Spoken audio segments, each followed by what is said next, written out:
Année 1372, première partie. Du Guesclin et la reconquête du Poitou. Il faut en finir avec le Poitou anglais du traité de Bretigny de 1360. Toutes les places fortes tombent une à une. Niort, Saint-Sever, Saint-Mexant, Thouars et bien d'autres sont aux mains des Français. L'armée anglaise n'est pas assez forte pour contrer l'avance de Bertrand de Guesclin et du duc de Berry. Mais il reste Poitiers, la capitale comtale du Poitou anglais. Pour défendre la ville, les Anglais et les Poitevins se regroupent et s'arment autour de leur baron. On rapporte au duc de Berry et de Bourbon qu'ils sont sur la route pour livrer bataille. Bertrand du Guesclin hésite à affronter les Anglais car il a avec lui des princes de sang. Il sait que le roi de France le rendra responsable s'il met ses frères en danger. Son conseil de guerre, d'ailleurs, est du même avec lui. Mais les princes sont courroucés de cette décision et parlent à Bertrand. Ami Bertrand, vous nous sous-estimez. Nous ne sommes pas en accord et nous voulons participer à votre combat.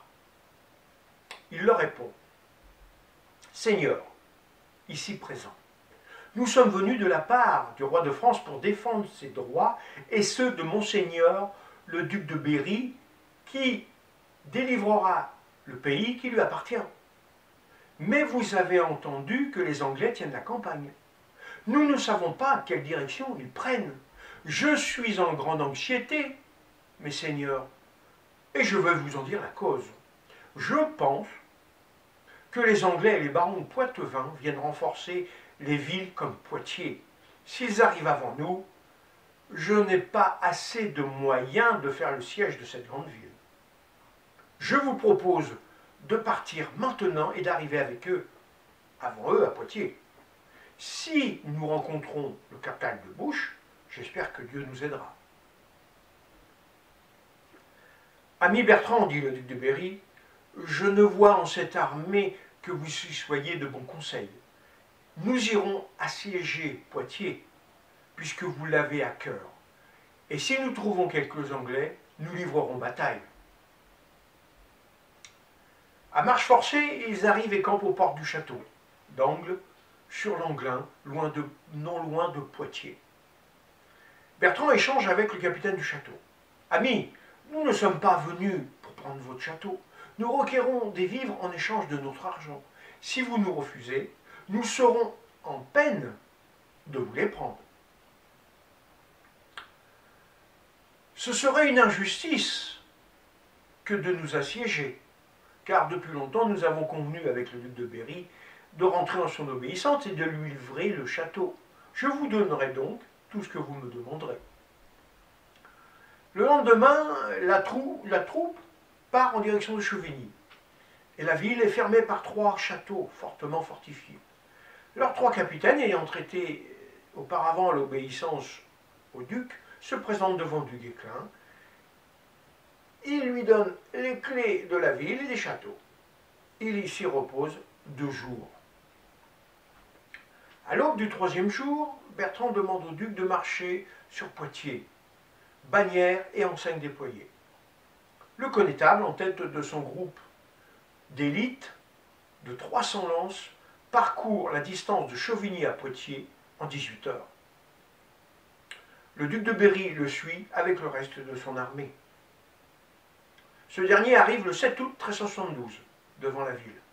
La jonction est faite avec du Guesclin. Les villageois, en émoi, voyant ce déploiement de force, montent sur les murailles. Ils s'aperçoivent vite que la lutte sera inégale. Ils sont hors d'état de résister. Les bourgeois se réunissent pour délibérer de la suite des événements. Des hommes sages prennent alors la parole. Nous nous trouvons devant un problème. Du côté anglais, nous avons accepté leur domination et nous avons bien été traités. Nous n'avons pas à nous en plaindre. Si nous obéissons au roi de France, on pourrait nous accuser de fausseté, de traîtrise par les Anglais. cet homme sage vous a loyalement exposé la question, dit un autre. Je vous expliquerai ma raison de ne pas nous séparer du roi de France, mais de nous séparer du roi d'Angleterre. Depuis longtemps, le roi de France a été notre souverain. Il s'est conduit loyalement envers le roi Édouard et son fils. Malgré la paix jurée, les Anglais ont enfreint les règles du traité pour déshériter le roi de France. Ils avaient promis de nous laisser garder nos châteaux et places fortes. En fait, ils ont mis des hommes à leur place. Il me semble, quant à moi, que nous n'avons pas de raison de nous défendre contre le roi de France. Je vous dis donc que nous avons une juste raison de devenir français. Les gens de la ville sont partagés. Les uns sont pour, les autres sont contre. Des notables conviennent de se rendre et ouvrent les portes aux Français qui sont accueillis par les ducs de Berry de Bourbon, le comte de la Marche et Bertrand du Guesclin. Les autres, refusant de se rendre, se réfugient dans le château pour se battre. Bertrand du Guesclin mène le siège. Mais un fait inattendu le surprend. Les villageois rangés aux côtés des Français lui viennent en aide. Ils remplissent les fossés de fagots et de mérins. Bertrand ordonne de dresser les échelles et d'escalader les murailles. L'assaut est donné.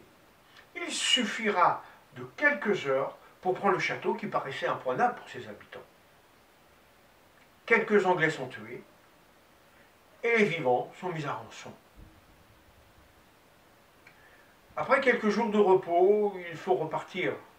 Du Guesclin, avec son armée, se dirige maintenant vers La Rochelle.